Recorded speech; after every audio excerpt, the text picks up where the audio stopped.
नमस्कार, मैं doctor A K. Mishra एक बार फिर सूर्यांश एजुकेशनल एकेडमी की यूट्यूब चैनल पर आपका स्वागत करता हूं।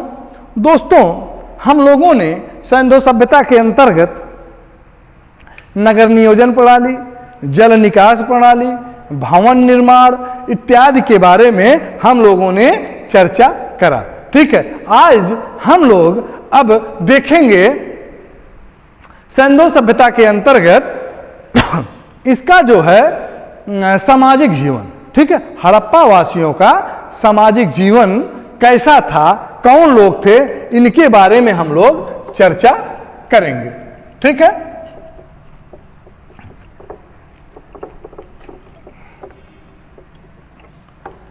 हड़प्पा वासियों का सामाजिक जीवन।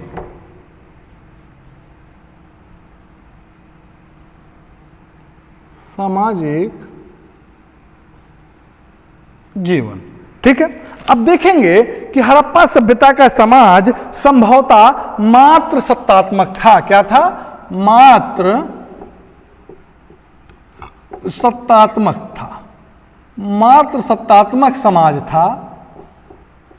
ठीक है, मात्र सत्तात्मक समाज था। हड़प्पावासी मुख्यतः 4 प्रजाति से संबंधित थे। मुख्यतः 4 प्रजाति से संबंध रखते थे। 4 में कौन कौन है? नंबर 1 भूमध्य सागरीय, भूमध्य सागरीय। दूसरा आप देखेंगे अल्पाइन, दूसरा आप देखेंगे अल्पाइन। तीसरा आप देखेंगे मंगोलायड। क्या देखेंगे? मंगोलायड। चौथा आप देखेंगे ऑस्ट्रेलायड। ठीक है, इन 4 प्रजाति के लोग थे, लेकिन इसमें सर्वाधिक मात्रा में भूमध्य सागरीय प्रजाति के लोग रहते थे। इसमें सर्वाधिक मात्रा किसकी है? भूमध्य सागरीय प्रजाति की। और आप देखेंगे कि संभवतः यहां पर वणिक वर्ग के लोगों का शासन था। किसका? वणिक वर्ग के लोगों का शासन था। और ये लोग यहां किसी भी प्रकार के धारदार हथियार के प्रमाण न मिलने के कारण ऐसा माना जाता है कि ये लोग जो है क्या थे? शांति प्रिय लोग थे। ये लोग शांति प्रिय लोग थे या शांति प्रिय पसंद लोग थे। और देखेंगे कि यहां से यद्यपि यहां से जो है हमें कुठार, भाले, गदाएं आदि मिले हैं, तथापि तीर धनुष के नमूने कम मिले हैं।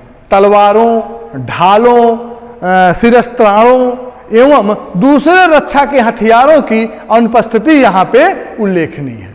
ठीक है, हड़प्पा सभ्यता के लोग विभिन्न प्रकार के मृद भांडों का भी प्रयोग करते थे।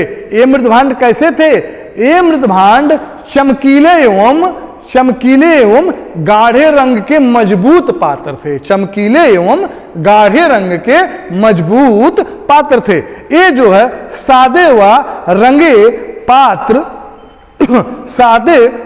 पात्र मुख्यतः चाक निर्मित थे।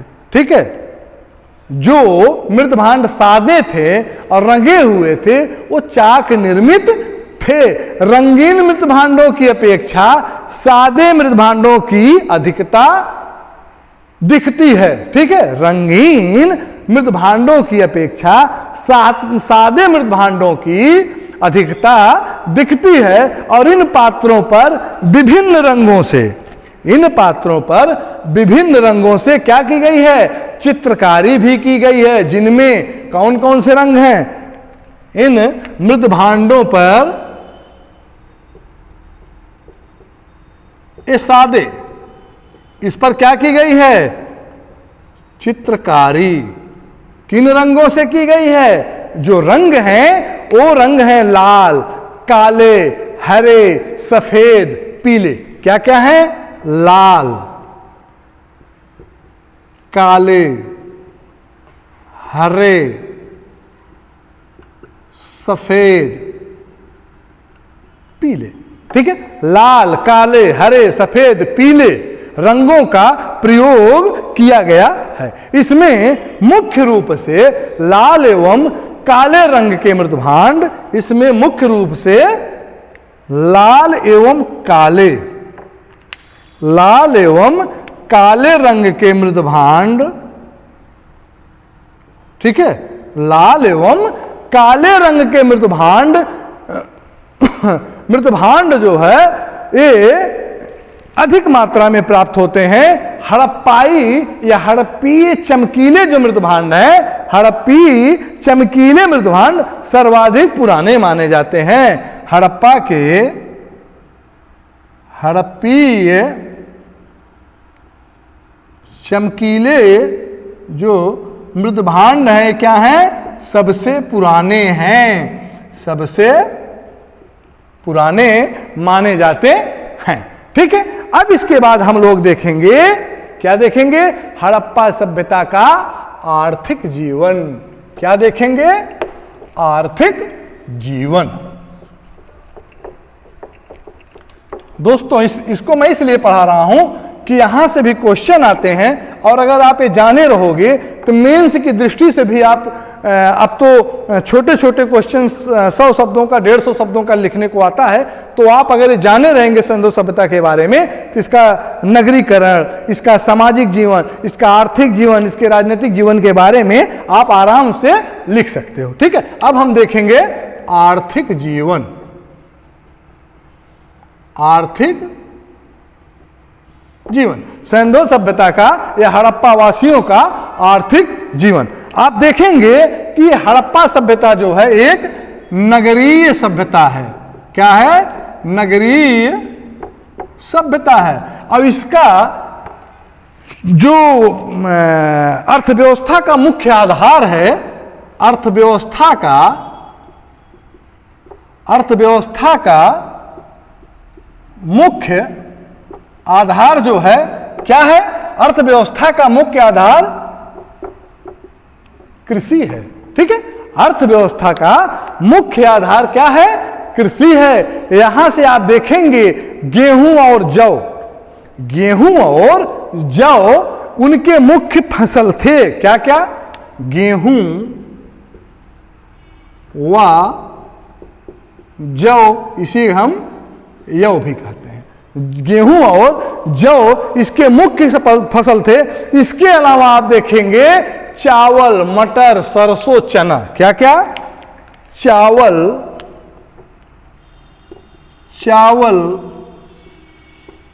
मटर, सरसों, चना। ठीक है, गेहूं और जौ इसके मुख्य फसल हैं। इसके अलावा चावल, मटर, सरसों, चना इत्यादि अन्य फसलों का भी उत्पादन किया करते थे। और आप देखेंगे कि यहां से गन्ने व दाल, गन्ना व दाल, गन्ना व दाल का साक्ष्य जो है यहां से नहीं प्राप्त होता है। गन्ना और दाल के उत्पादन के साक्ष्य नहीं प्राप्त होते हैं, नहीं प्राप्त होते हैं। ये भी इंपॉर्टेंट है, कभी कभी पूछ लेता है विकल्प मिलाने के लिए कि जौ, गन्ना, इसमें से कौन नहीं प्राप्त होता है? सिंधु सभ्यता से कौन से फसल नहीं प्राप्त होते हैं? तो गन्ना दाल लिख दिया। आप सोचेंगे अरे मटर प्राप्त हुआ है, चना प्राप्त हुआ, तो दाल भी प्राप्त हुआ। नहीं, जब नहीं प्राप्त हुआ तो नहीं माना जा सकता कि दाल रहा होगा। दाल का भी प्रयोग हड़प्पावासी करते रहे होंगे, लेकिन इसके साक्ष्य नहीं मिले हैं। ठीक है, इसके साक्ष्य नहीं मिले हैं। आगे आप देखेंगे, मैं अभी बताऊंगा कि कुंवर दाल बैल के बारे में, लेकिन आप देखेंगे कि रंगपुर और लोथल, रंगपुर और लोथल दो ऐसे स्थान हैं। कौन कौन? रंगपुर व लोथल, रंगपुर व लोथल, जहां से हमें क्या है, जहां से हमें चावल की भूसी, या हम कह सकते हैं धान की भूसी, चावल की भूसी नहीं होती है, धान की भूसी भी मिले हैं। आप देखेंगे हड़प्पा वासियों ने सर्वप्रथम कपास की खेती प्रारंभ की। क्या? सर्वप्रथम कपास की खेती। और यूनानी लोग कपास को क्या कहते हैं? सिंडन।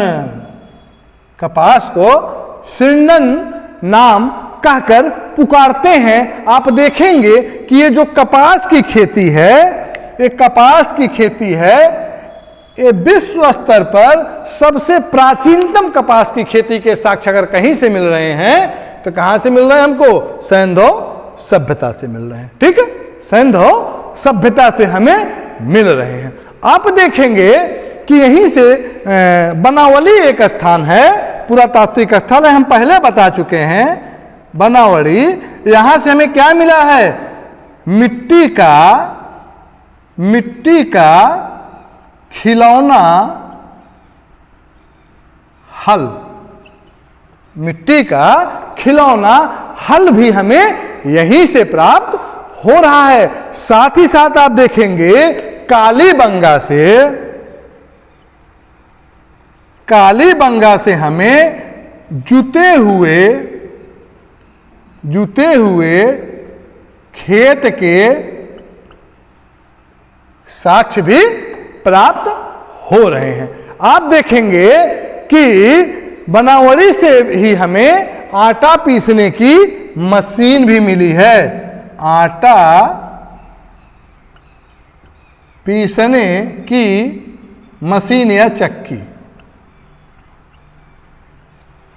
आटा पीसने की मशीन या चक्की के साक्ष्य कहां से मिल रहे हैं? सॉरी, ये आटा पीसने की चक्की के साक्ष्य हमको मिल रहे हैं लोथल से, बनावली से नहीं, सॉरी जल्दबाजी में बोल दिया, लोथल से प्राप्त हो रहे हैं। आप देखेंगे कि हड़प्पा सभ्यता में गाय एवं घोड़े, हड़प्पा सभ्यता में गाय एवं घोड़े का जो साक्ष्य है, ये जो है इसके संबंध में जो प्रमाण मिल रहे हैं वो संदिग्धावस्था में है। ठीक है, ये संदिग्ध है, क्योंकि गाय के तो किसी भी तरह के प्रमाण नहीं मिले हैं।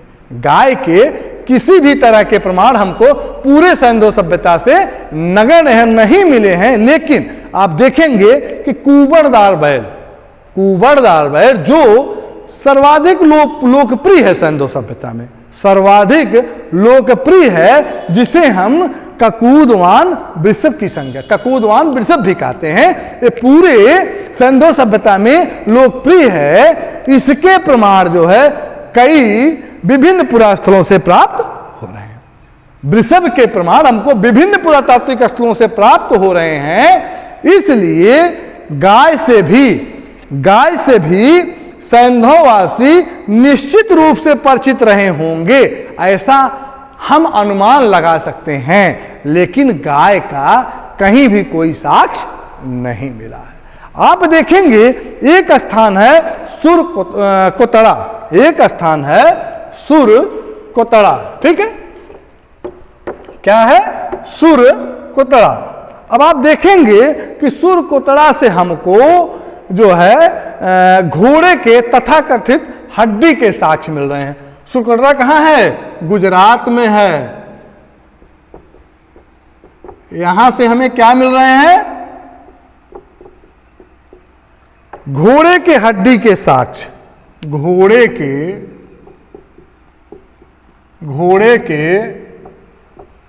हड्डी के साक्ष्य। सुरकोतड़ा जो गुजरात में स्थित है, एक पुरातात्विक स्थल है, यहां से हमें घोड़े के हड्डी के साक्ष्य मिल रहे हैं। और आप देखेंगे इसी प्रकार घोड़े की मृण मूर्ति हमको कहां से मिल रही है? लोथल से मिल रही है। ठीक है, घोड़े की मृण मूर्ति हमको कहां से मिल रही है? मृण मूर्ति घोड़े की कहां से मिल रही है? लोथल से।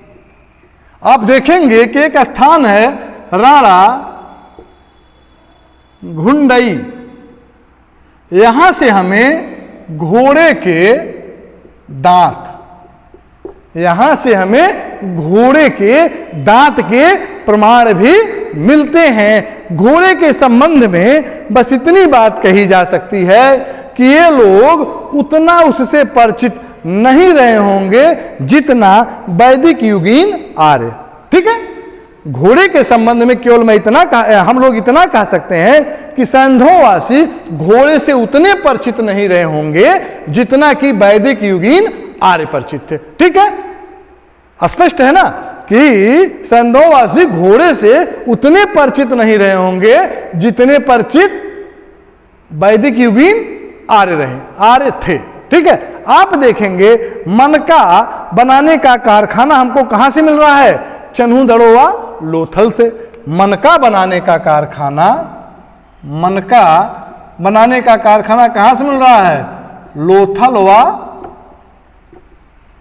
चन्हू दड़ों से।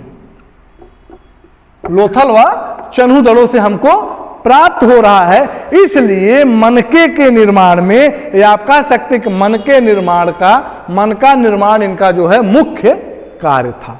मन का निर्माण इनका मुख्य कार्य था। आप देखेंगे आगे कि हड़प्पावासी अपनी जरूरत की विभिन्न वस्तुओं को विभिन्न विभिन्न स्थलों से प्राप्त करते थे। विभिन्न वस्तुओं को हड़प्पावासी विभिन्न विभिन्न स्थलों से प्राप्त करते थे। जैसे आप देखेंगे उसमें कि टिन, चांदी, सोना, तांबा, सिलखड़ी, फिरोजा और जेड, लाजवर्द, नील रत्न, नीलमणि, हरितमणि, शंख या कौड़िया, सीसा, शिलाजी, ये जो है इत्यादि स्थानों से प्राप्त करते थे। जैसे मैं कुछ बता दूं, जैसे टिन, नंबर 1 टिन। अब टिन एक कहां से प्राप्त करते थे? अफगानिस्तान व ईरान से। अफगानिस्तान व ईरान। ठीक है, टिन कहां से प्राप्त कर रहे हैं हड़प्पावासी? अफगानिस्तान व ईरान से। चांदी कहां से प्राप्त कर रहे हैं? चांदी भी वो अफगानिस्तान और ईरान से प्राप्त कर रहे हैं। सोना कहां से प्राप्त कर रहे हैं? सोना ये जो है कोलार क्षेत्र, ये कोलार क्षेत्र कर्नाटक, कोलार क्षेत्र कर्नाटक से प्राप्त कर रहे हैं। तो वहीं तांबा कहां से प्राप्त कर रहे हैं? तांबा खेतड़ी राजस्थान से। तांबा जो है खेतड़ी राजस्थान से प्राप्त कर रहे हैं। तो वहीं आप देखेंगे सेलखड़ी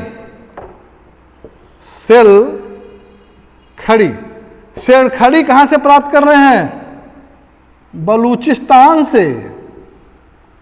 सेलखड़ी बलूचिस्तान जो कि पाकिस्तान में है। और फिरोजा और जेड, फिरोजा व जेड कहां से प्राप्त कर रहे हैं? मध्य एशिया से। फिरोजा और जेड मध्य एशिया से प्राप्त कर रहे हैं। तो वहीं आप देखेंगे लाजवर्द कहां से प्राप्त कर रहे हैं? मेसोपोटामिया। लाजवर्द ये कहां से प्राप्त कर रहे हैं? मेसोपोटामिया व अफगानिस्तान से, अफगानिस्तान से प्राप्त कर रहे हैं। आप देखेंगे नील रत्न, फिर आप देखेंगे नील रत्न। अब नील रत्न कहां से प्राप्त कर रहे हैं? नील रत्न एक स्थान है वादखां, ये जो पड़ता है कहां पड़ता है? ये अफगानिस्तान में है। अफगानिस्तान से प्राप्त कर रहे हैं, अफगानिस्तान से प्राप्त कर रहे हैं। फिर आप देखेंगे नीलमणि कहां से प्राप्त कर रहे हैं? नीलमणि। अब नीलमणि ये महाराष्ट्र व दक्षिण भारत फिर आप देखेंगे नीलमणि के बाद हरितमणि। हरितमणि कहां से प्राप्त कर रहे हैं ये लोग?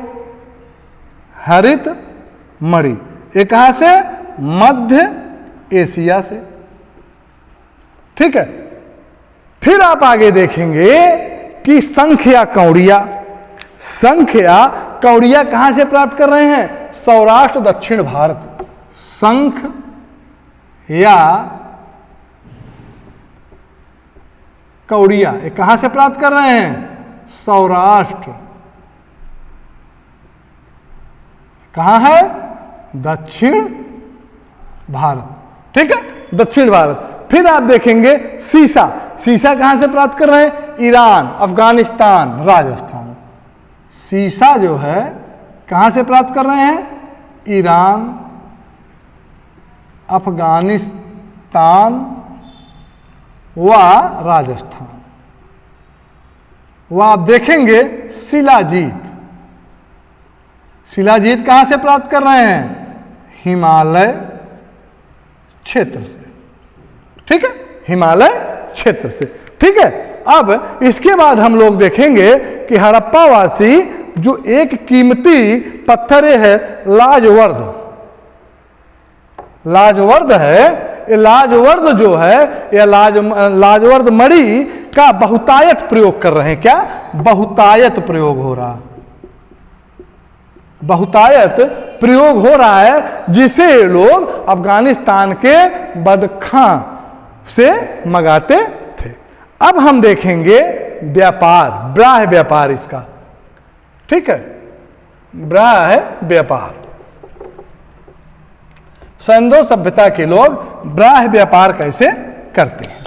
ठीक है, अब ब्राह्य व्यापार में आप देखेंगे ब्राह्य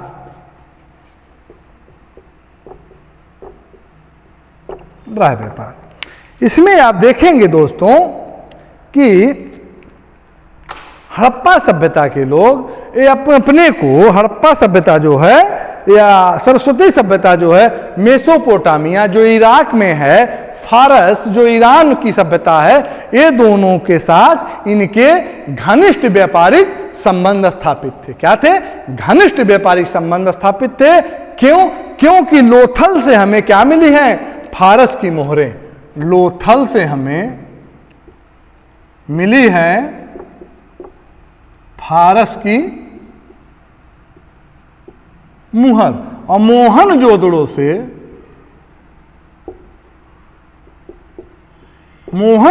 से हमें क्या मिली है? मेसोपोटामिया मूल की मुहर। यहां से हमें मेसोपोटामिया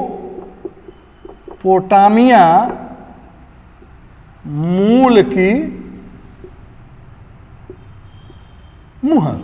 ठीक है, लोथल से हमें फारस की मुहर, मोहनजोदड़ो से हमें मेसोपोटामिया मूल की मुहर के साक्ष्य मिले हैं। इसी प्रकार मेसोपोटामिया जो इराक में स्थित है, मेसोपोटामिया स्थित अक्काद एक स्थान है, मेसोपोटामिया स्थित अक्काद। ठीक है, मेसोपोटामिया स्थित अक्काद है के शासक हैं कौन है? सारगोन। सारगोन यहां के शासक हैं। शासक कौन है? सारगोन। सारगोन ने यह दावा किया था, क्या दावा किया है? कि दिलमुन जो फारस की खाड़ी में स्थित बहरीन है, दिलमुन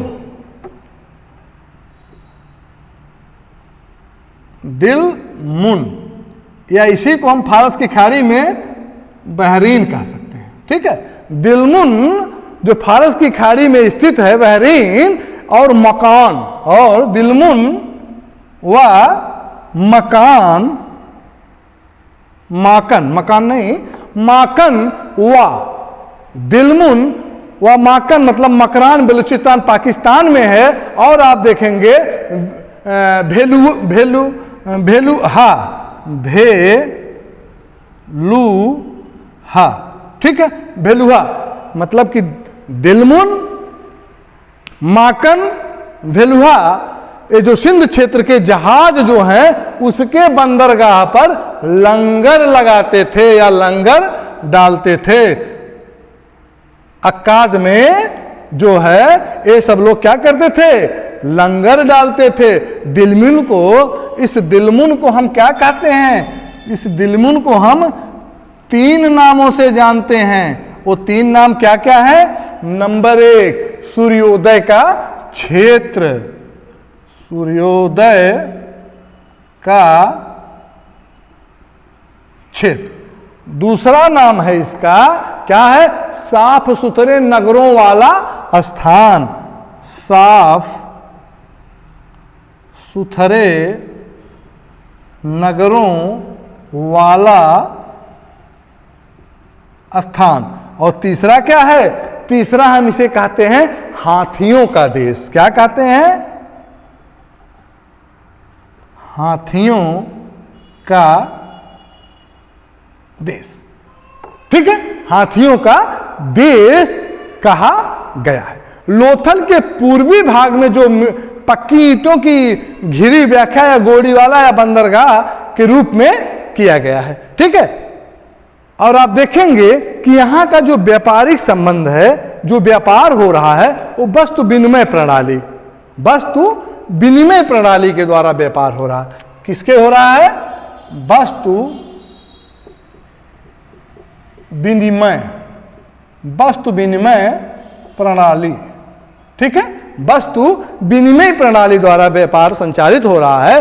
हड़प्पा वासियों ने तोल के लिए 16 या उसके गुणक अंकों का तोल, माप तोल के लिए, माप तोल के लिए 16 या इसके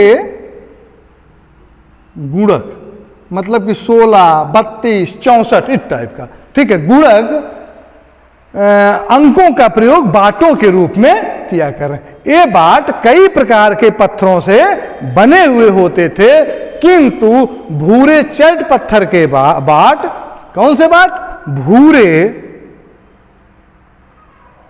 भूरे चट पत्थर के बाट, इसका प्रयोग अधिक मात्रा में हो रहा है। इसके प्रयोग की अधिकता, इसके प्रयोग की अधिकता है, अधिक संख्या में मिले हैं। इसके अलावा चूना पत्थर, सेल खड़ी, स्लेट पत्थर, चूना पत्थर, सेल खड़ी, स्लेट पत्थर और कैल्सिडोनी पत्थर, ठीक है, जैसे पत्थरों से भी बाटों का निर्माण होता था। और ये बाट जो है अनेक आकार प्रकार के होते थे। जैसे बाटों का जो प्रकार है, जैसे आप देखेंगे क्या है? घनाकार, घनाकार, ढोलाकार, घनाकार, ढोलाकार, शंक्वाकार, शंक्वाकार, बेलनाकार, बेलनाकार, ठीक है, आदि। लेकिन इसमें जो है सर्वाधिक जो प्रचलित है या सर्वाधिक अधिक बाट जिसके मिले हैं वो किसके मिले हैं? घनाकार के। घनाकार बाट जो है सर्वाधिक मात्रा में प्राप्त होता है। ठीक है, अब इसके बाद हम लोग देखेंगे सैंधो सभ्यता का धार्मिक जीवन। इसको हमें बहुत अच्छे से पढ़ना है। धार्मिक जीवन को काफी विस्तृत तरीके से पढ़ना पड़ेगा, क्योंकि यहां से अधिक मात्रा में क्वेश्चन पूछे जाते हैं। ठीक है, अब आप देखेंगे कि धार्मिक जीवन में हड़प्पाई या हड़प्पा कालीन लोगों के धार्मिक जीवन में धर्म की महत्वपूर्ण भूमिका थी। हड़प्पा वासियों के या सरस्वती सभ्यता वासियों के धार्मिक जीवन में धर्म की महत्वपूर्ण भूमिका थी। अगर आप कहें तो ऐसा कहा जा सकता है, प्राप्त जानकारी के आधार पर धार्मिक विश्वासों में परिवर्ती हिंदू धर्म की अनेक विशेषताएं शामिल थी। ठीक है, परिवर्ती हिंदू मतलब कि ऐसा कह सकते हैं कि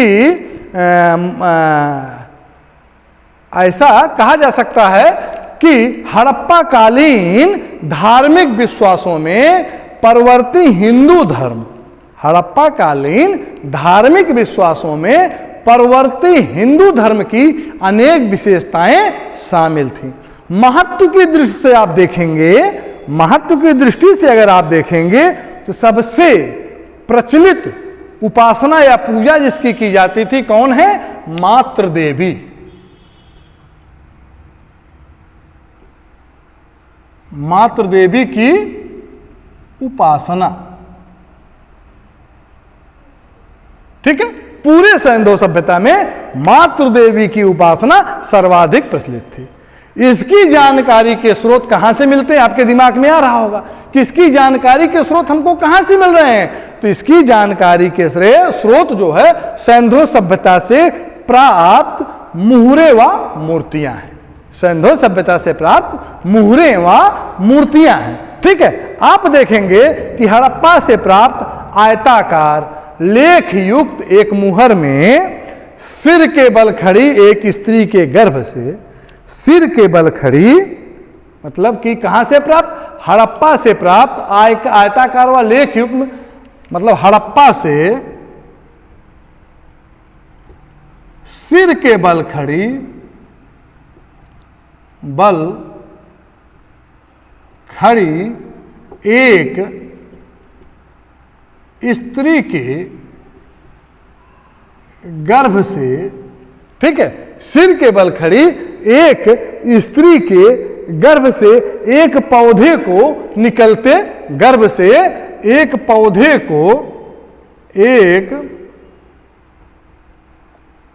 पौधे को निकलते दिखाया गया है, ठीक है। अब आप देखेंगे इसी प्रकार यहां से प्राप्त एक अन्य मुहर पर, यहां से प्राप्त एक अन्य मुहर से पीपल की दो शाखाओं के बीच में स्त्री की एक आकृति बनी हुई है। पीपल की, ये पहला हो गया और ये दूसरा हो गया। दूसरा क्या हो गया?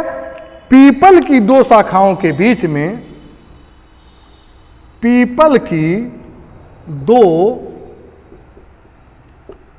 शाखाओं के बीच में एक स्त्री को दिखाया गया है, ठीक है। अब आप देखेंगे तथा पेड़ के नीचे, ये जो इस पीपल की दो शाखाओं के बीच में एक स्त्री खड़ी है, उस पेड़ के नीचे बकरा लिए हुए या बकरी लिए हुए एक मानव आकृति है, स्त्री है, इसके नीचे एक बकरा या बकरी लिए हुए एक मानव आकृति है, आकृति है जिसके पीछे भीड़ खड़ी दिखलाई गई है, जिसके पीछे भीड़ खड़ी हुई दिखलाई गई है। ये सारे प्रमाण, ठीक है, इस बात की पुष्टि करते हैं, ये सारे प्रमाण इस बात की पुष्टि करते हैं कि हड़प्पावासी मातृ देवी की उपासना, जननी हड़प्पावासी मातृ देवी की उपासना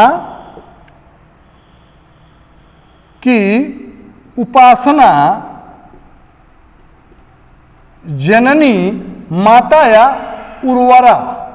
उर्वरा की देवी, ठीक है, माता या उर्वरा की या उर्वरता की या वनस्पति की देवी के रूप में करते थे, ठीक है। आगे आप देखेंगे कि मोहनजोदड़ो से मैके नामक एक पुराविद हैं, उनको एक मोहर के ऐसे साक्ष्य मिले हैं जिन पर सींग वाले एक त्रिमुखी पुरुष, एक सींग युक्त,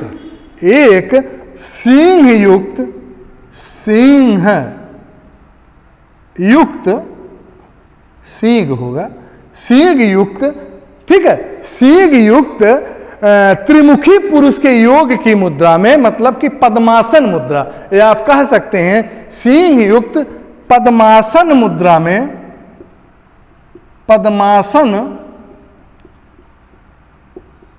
में, सींग युक्त पद्मासन मुद्रा में लगभग नग्न बैठाया गया। मतलब ये पद्मासन जो मुद्रा है, ये जो है नग्नावस्था में है, नग्नावस्था में लगभग नग्ना अवस्था में दिखलाया गया है। इसके दाहिनी ओर एक हाथी, दाहिनी ओर एक हाथी और बाघ, दाहिनी ओर एक हाथी और एक बाघ, व बाईं ओर, दाहिनी ओर एक हाथी व बाघ तथा बाईं ओर एक गैड़ा व भैंसा।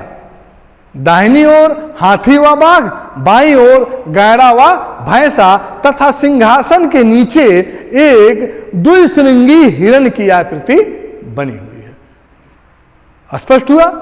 फिर से आप जानिए कि जो पद्मासन मुद्रा में मूर्ति, एक योगी की मूर्ति हमको मिली है, उसके दाहिनी ओर एक हाथी और एक बाघ है, बाईं ओर गैड़ा और भैंसे की आकृति है तथा उसके नीचे दो सिंगों वाले हिरण की आकृति बनी हुई है। मार्शल ने इसका संबंध ऐतिहासिक काल के शिव के साथ स्थापित किया है। इसका संबंध किससे है? शिव से। और कौन स्थापित किया है? मार्शल महोदय ने। यह भी क्वेश्चन इंपॉर्टेंट है, पूछा जा सकता है। और शिव की उपासना से संबंधित एक अन्य उदाहरण हमको मोहनजोदड़ो से भी प्राप्त होता है। अब आप देखेंगे कि यहाँ के जो धार्मिक प्रतीक चिन्ह हैं उसके बारे में भी कुछ हम लोग जानकारी ग्रहण कर लें, इसके बाद आगे बढ़ेंगे। और इसके बारे में जैसे आप देखेंगे कि जो धार्मिक चिन्ह है, जैसे आप देखेंगे स्वास्तिक, जो हमें मोहरों पर स्वास्तिक के चिन्ह मिले हैं, स्वास्तिक के चिन्ह मिले हैं, इससे क्या होता है? इससे हम, ये जो है सूर्य की उपासना का प्रतीक है, सूर्य की उपासना का प्रतीक, मतलब कि सूर्य पूजा। और योगी शिव जो मिला है ये योगीश्वर है, योगी शिव, ये क्या है? ये योगीश्वर, मतलब कि शिव योगीश्वर। इसके बाद आप देखेंगे ताबीज, दो ताबीज मिला है, ये ताबीज जो है प्रजनन शक्ति का प्रतीक है। ताबीज जो है, ताबीज क्या है? प्रजनन शक्ति का प्रतीक है। क्या है? प्रजनन शक्ति का प्रतीक, ठीक है, प्रजनन शक्ति का। और जो बैल मिला है, बैल, बैल क्या है? शिव वाहन है, शिव वाहन के रूप में, और साथ ही साथ सर्वाधिक धार्मिक महत्व भी इसी का है, सर्वाधिक धार्मिक महत्व, क्योंकि ये सर्वाधिक लोकप्रिय भी है। बकरा, बकरा जो मिला है ये बलि हेतु प्रयुक्त होता है। बकरा ये क्या है? बलि हेतु प्रयुक्त। फिर आप देखेंगे यहां से जो नाग मिला है, नाग जो मिला है वो पूजा हेतु, नाग, मुहरों पर जो नाग का चित्र मिला है या वैसे ही मृग नाग मिले हैं, उससे क्या होता है? पूजा में प्रयोग, पूजा में प्रयोग। और आप देखेंगे जो श्रृंग मिला है शिव का रूप है, श्रृंग जो है ये क्या है? शिव का रूप है। ये सब कहां? मोहरों पे मिले हैं। आप देखेंगे कि मोहनजोदड़ो तथा हड़प्पा, मोहनजोदड़ो तथा हड़प्पा जो है, एक यहां से जो है विशाल संख्या में क्या मिले हैं? चक्र भी मिले हैं, विशाल संख्या में चक्र मिले हैं। क्या मिले हैं? विशाल संख्या में हमको चक्र भी प्राप्त होते हैं। और लोथल से ऐसे चमकीले पत्थरों के अवशेष भी प्राप्त हुए हैं, ठीक है। प्रत्येक चक्र के मध्य में प्रत्येक चक्र के मध्य में एक छिद्र है। मान लीजिए चक्र है, इसके मध्य में एक जो है क्या है? छिद्र है। ठीक है, छिद्र है। और आप देखेंगे जिसकी पहचान, ये जो छिद्र है इसको हम क्या मानते हैं? इसको विद्वान जो है योनि का प्रतीक मानते हैं। क्या मानते हैं? विद्वान इसे जो है योनि का प्रतीक मानते हैं। ठीक है, हड़प्पा व मोहनजोदड़ो से भी कुछ पत्थरों पर ऐसे निर्मित साक्ष्य मिलते हैं। ठीक है, आप देखेंगे हाल के वर्षों में एक विद्वान हैं आरएल स्टाइन महोदय। आरएल स्टाइन महोदय ने पाकिस्तान के बलूचिस्तान क्षेत्र में स्थित एक स्थान है राड़ा घुंडई व पेरियानो घुंडई। राड़ा घुंडई व पेरियानो घुंडई, क्या क्या? राड़ा घुंडई, राड़ा घुंडई व पेरियानो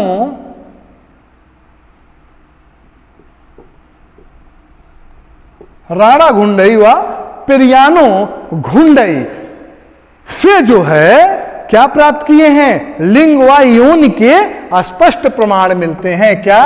लिंग व योनि। इसको कौन प्राप्त किया है यहां से? आरएल स्टाइन महोदय। आरएल स्टाइन महोदय ने राणा घुंडई व पेरियानो घुंडई से क्रमशः लिंग व योनि के स्पष्ट प्रमाण, स्पष्ट साक्ष्य प्राप्त किए हैं। इनकी उपासना प्रकृति के प्रचंड शक्ति, प्रकृति के, इनकी उपासना लिंग व योनि की उपासना प्रकृति की प्रचंड के रूप में, प्रचंड शक्ति, प्रकृति की प्रचंड शक्ति, प्रकृति की प्रचंड शक्ति के रूप में किया जाता था। और सारे प्रमाण, ये सारे प्रमाण जो हैं ये हड़प्पा में लिंग व योनि पूजन की जानकारी देते हैं। ये सारे प्रमाण जो सिंधु सभ्यता से प्रमाण मिल रहे हैं, चाहे वह राणा घुंडई से मिल रहे हों, चाहे पेरियानो से मिल रहे हैं, चाहे लोथल से मिल रहे हों, चाहे मोहनजोदड़ो से मिल रहे हों, चाहे हड़प्पा से मिल रहे हों। ठीक है, इन सब जगह से जो हमें योनि व लिंग के साक्ष्य मिल रहे हैं, ये सब जो है हमें स्पष्ट योनि पूजन की जानकारी देते हैं। आप देखेंगे आज की भांति जो है, जैसे वर्तमान समय में हम लोग पशु की पूजा करते हैं, गाय हमारी माता है। ठीक है, पशु की पूजा करते हैं, भैंस को हम यमराज का मानते हैं, चूहे को हम लोग गणेश का वाहन मानते हैं, हंस को हम लोग शिव का वाहन मानते हैं, पशु पक्षी की पूजा हम लोग आज भी कर रहे हैं। ठीक है, उसी समय हड़प्पावासी भी पशु पूजा किया करते थे। मोहनजोदड़ो से प्राप्त एक मुद्रा में अर्ध मानव तथा अर्ध पशु, मोहनजोदड़ो से एक मुद्रा में अर्ध मानव तथा अर्ध पशु आकृति के एक श्रृंगी बाघ से लड़ते हुए दिखलाया गया है। यह प्रमाण जो है मेसोपोटामिया के, यह प्रमाण मेसोपोटामिया के गिलगमिश, मेसोपोटामिया के गिलगमिश की पौराणिक कथा, गिलगमिश की पौराणिक कथा है, वहां गिलगमिश की पौराणिक कथा का परिदृश्य उपलब्ध कराता है। गिलगमिश वहां के एक राक्षस का नाम है। वास्तविक पशुओं में, ठीक है, वास्तविक पशुओं में गल कंबल युक्त डील बैल, जिसे हम कह सकते हैं ककूदमान वृषभ, जिसे हम ककूदमान वृषभ कह सकते हैं। भैंसा, हाथी, गैंडा, बाघ, हिरन आदि का अंकन हड़प्पा, मोहनजोदड़ो, कालीबंगा, लोथल आदि से प्राप्त मोहरों पर मिलता है। सामान्य पशुओं में आप देखेंगे कुबरदार बैल या ककूदमान बैल काफी लोकप्रिय है। ठीक है, जिसे हम शिव की सवारी मानते हैं। ऋग्वेद में आप देखेंगे, अगर हम ऋग्वेद में देखते हैं कि योग की मुद्राओं का साक्ष्य ऋग्वेद में योग की मुद्राओं का साक्ष्य प्राप्त नहीं होता है। अतः योग की परंपरा को आर्यतर लोगों की देन माना जा सकता है। योग जो है, योग हम आर्य परंपरा से नहीं जोड़ेंगे, इसको हम सैंधो सभ्यता या उसके पहले से मान सकते हैं। ठीक है। आप देखेंगे साथ ही साथ हड़प्पा वासियों को योग में विश्वास था। इस बात की जानकारी मोहनजोदड़ो से प्राप्त एक मुहर व मूर्ति के साक्ष्य से मिले हैं। हड़प्पा वासी को योग में विश्वास था, इसकी जानकारी हमको कहां से मिल रही है? मोहनजोदड़ो से मिल रही है। ठीक है। मोहनजोदड़ो से प्राप्त पशुपति शिव, मोहनजोदड़ो से प्राप्त पशुपति शिव की आकृति वाले मुहर में एक त्रिमुखी पुरुष को योग की मुद्रा में, जिसे हम पद्मासन मुद्रा कहेंगे, पद्मासन मुद्रा में बैठा दिखलाया गया है। आप देखेंगे इसके अलावा मोहनजोदड़ो से एक तिपतिया अलंकरण वाले साल, तिपतिया अलंकरण वाले साल ओढ़े एक खंडित पत्थर की मूर्ति के साक्ष्य मिले हैं। त्रिपतिया साल ओढ़े एक खंडित पत्थर की मूर्ति के साक्ष्य मिले हैं, जिसमें व्यक्ति के बाल ऊपर की ओर संजोए हुए व फीते से बंधे हैं। ऊपर की तरफ अच्छे से संजोए हुए हैं और फीते से बांधा गया है। उसकी दृष्टि जो है अर्ध खुली व नासाग्र पर केंद्रित है, मतलब कि दृष्टि आधी खुली है और उसका दृष्टि नासाग्र, नाक पे पूर्ण रूप से केंद्रित है। इस मुद्रा को हम क्या कहते हैं? योग की संभवी मुद्रा कहते हैं। इस मुद्रा को हम क्या कहते हैं? योग की संभवी मुद्रा। ठीक है। आप देखेंगे कि मोहनजोदड़ो से हमें एक विशाल स्नानागार के साक्ष्य मिले हैं। ये सब मैं इसलिए नहीं लिख रहा हूं क्योंकि आपको पहले मैं बता चुका हूं कि क्या क्या कहां से क्या मिला है। जो नहीं बताया हूं, अगर वो आ रहा है तो मैं वो लिख दूंगा। ठीक है। आप देखेंगे कि मोहनजोदड़ो से हमें स्नानागार के साक्ष्य मिले हैं और इस तरह के स्नानागार के निर्माण के साक्ष्य अन्य किसी भी स्थान से प्राप्त नहीं होते हैं। उपरोक्त एकमात्र के साक्ष्य के आधार पर मार्शल महोदय ने इस मान्यता की स्थापना की कि आज की तरह हड़प्पा वासी भी धार्मिक कृत्य से संपादित करने के पूर्व सामूहिक स्नान किया करते थे। ठीक है। मार्शल महोदय ने ऐसा माना है। आप देखेंगे आगे कि हड़प्पा वासी जो है अग्नि की पूजा, हड़प्पा वासियों में अग्नि की पूजा का भी प्रचलन था, क्योंकि कालीबंगा व लोथल से इसके साक्ष्य मिले हैं। कालीबंगा से तो एक कतार में, मैं बता चुका हूं कि कालीबंगा से एक कतार में 7 अग्निवेदिकाओं के साक्ष्य मिले हैं, जिसमें पशुओं की हड्डियां व राख भी हैं।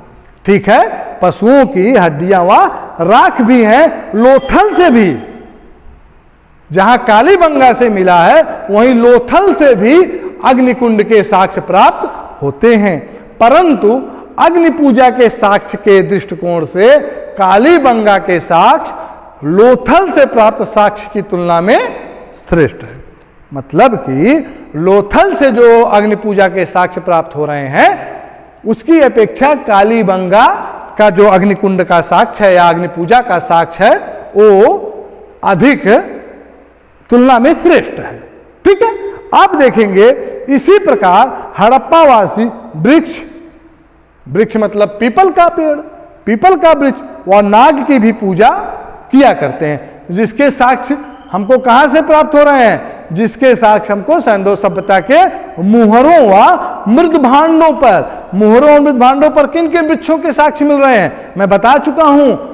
पीपल, बबूल, नीम, केला, ताड़, खजूर। याद करिए, पीपल, बबूल, नीम, केला, खजूर, ताड़ आदि पेड़ों का चित्रण मिलता है। कुछ मुहरों पर कुछ ऐसे संध्योकालीन मुहर हैं जिन पर पीपल को बाड़े से घेरा हुआ दिखाया गया है। मतलब कि आप ऐसा, जैसे वर्तमान में हम लोग चबूतरा बना के पीपल के वृक्ष को घेर देते हैं, वर्तमान में हम लोग, आज के समाज भी पीपल की पूजा कर रहा है। ठीक है, आप देखेंगे हड़प्पा सभ्यता में धर्म के अभिन्न अंग के रूप में, हड़प्पा सभ्यता में धर्म की प्राचीनता या प्रचलितता बहुत अधिक मात्रा में है, लेकिन मंदिरों के साक्ष्य हमें नहीं मिलते हैं। मंदिरों का कोई स्पष्ट प्रमाण नहीं मिलता है, जबकि समकालीन मेसोपोटामिया के उत्खननों में इस तरह के अनेक निश्चित व महत्वपूर्ण अवशेष मिले। मतलब कि सिंधु सभ्यता के समकालीन जो स्थल हैं विदेश में, चाहे मेसोपोटामिया हो या अन्यत्र स्थल है, वहां से हमें मंदिरों के साक्ष्य मिल रहे हैं, लेकिन सिंधु सभ्यता या सरस्वती सभ्यता से हमको मंदिरों के साक्ष्य नहीं मिल रहे हैं। ठीक है, आप देखेंगे कि हड़प्पावासी अपने मृतकों को, हड़प्पावासी अपने मृतकों के साथ 3 प्रकार के अंतिम संस्कार किया करते थे। 3 प्रकार के अंतिम संस्कार किया करते थे। वो 3 प्रकार क्या है? आप देखिए, वो 3 प्रकार है मृतकों का जो अंतिम संस्कार है, मृतकों का अंतिम संस्कार, ठीक है, ये जो है 3 क्या है? पहला है पूर्ण समाधिकरण। क्या है? पूर्ण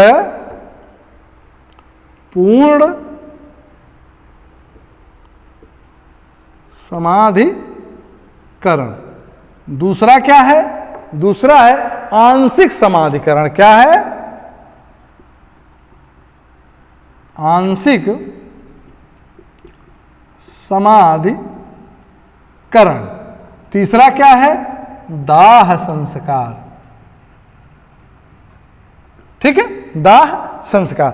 अब पूर्ण समाधिकरण, इसमें पूर्ण समाधिकरण में शव के सिर को उत्तर की तरफ तथा पैर को दक्षिण की दिशा में रखकर दफना दिया जाता था। ठीक है, पूर्ण रूप से शव को, जैसे वर्तमान समय में है कि सिर जो उत्तर की तरफ रहेगा और पैर जो है दक्षिण की तरफ रहेगा, और एक कब्र खोद के उसमें समाधि दफना दिया जाएगा। लेकिन आंशिक समाधिकरण में क्या होता था? पहले मृत शरीर को खुले स्थान पर या खुले मैदान में, खुले आसमान के नीचे रख दिया जाता था, और चील, कौवा, गिद्ध आदि के खा लेने के बाद जो अवशिष्ट पदार्थ बचते थे उसी को हम समाधि दे देते थे। तो ये हो गया आंशिक समाधिकरण। ठीक है, आप देखेंगे दाह संस्कार में हम क्या करते थे? इसमें शव को जो है जला दिया जाता था। ठीक है, इसमें पूर्ण समाधिकरण सर्वाधिक प्रचलित थी। ठीक है, इसमें वर्तमान तत्कालीन समाज में, सिंधु के तत्कालीन समाज में पूर्ण समाधिकरण सर्वाधिक प्रचलित थे। ठीक है, आप देखेंगे कि युग्म समाधान या मम्मी के साक्ष्य, युग्म समाधान या मम्मी के साक्ष्य हमको लोथल से मिलते हैं। कालीबंगा से भी ऐसे साक्ष्य मिले हैं। लोथल के एक कब्र से बकरी के हड्डी के साक्ष्य भी मिले हैं, जबकि रोपड़ में मालिक के शव के साथ कुत्ते को भी दफन किए जाने के साक्ष्य मिले हैं। उल्लेखनीय है, मैं पहले भी बताया था कि ऐसे साक्ष्य हमें नवपाषाण कालीन काल में कश्मीर के बुर्ज होम से भी प्राप्त होते हैं। मलेरिया के साक्ष्य हमको मोहनजोदड़ो से मिले हैं, कि मतलब मलेरिया की वजह से इस सभ्यता मतलब मोहनजोदड़ो का पतन हुआ। हड़प्पा सभ्यता में धर्म के अभिन्न अंग के रूप में मंदिरों के होने का कोई साक्ष्य नहीं मिलता है, यह मैं पहले बता चुका हूं। लेकिन और मेसोपोटामिया या समकालीन मेसोपोटामिया के उत्खननों से इस तरह के अनेक निश्चित महत्वपूर्ण अवशेष मिले। ठीक है, अब इसके बाद हम लोग देखेंगे हड़प्पा वासियों का राजनैतिक जीवन। ठीक है, हड़प्पा वासियों का राजनैतिक जीवन। अब दोस्तों वीडियो बहुत लंबा हो जाएगा, इसलिए हड़प्पा वासियों का राजनीतिक जीवन और इसका पतन, ठीक है, राजनीतिक जीवन व इसका पतन हम लोग जो है नेक्स्ट वीडियो में देखेंगे। और इसके बाद कुछ इंपॉर्टेंट क्वेश्चन भी नेक्स्ट वीडियो में बताएंगे। और फिर हम लोग ताम्र महापाषाणकालीन संस्कृति और ताम्रयुगीन संस्कृति को देखेंगे, फिर हम वैदिक सभ्यता को देखेंगे। तो दोस्तों बस आप लोगों से निवेदन है, इस वीडियो को अधिक से अधिक सब्सक्राइब करवाइए, लाइक करिए, शेयर करिए, जिससे कि अधिक से अधिक लोग इससे लाभान्वित हो सकें, आने वाले परीक्षाओं में सफल हो सकें। जो मेरा उद्देश्य है, मेरे उद्देश्य की पूर्ति हो सके। इन्हीं शब्दों के साथ नमस्कार, बहुत बहुत धन्यवाद।